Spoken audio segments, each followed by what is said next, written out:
Welcome to 146th Street, Unit Number A in the city of Gardena. This comes with 2 parking spaces, one in the covered area and one in the back.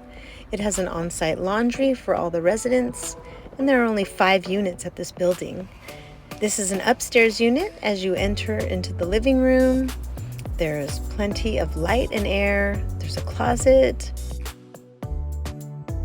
dining area with a ceiling fan, and a spacious kitchen with hardwood cabinets that have been recently painted, a stainless steel sink, and a gas range. The gas furnace for heat.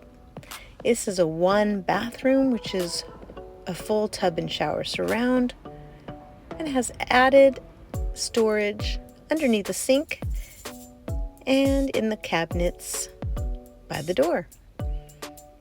It's a 2-bedroom. Each bedroom has its own closet and vertical vinyl blinds, and has been freshly painted with new carpet.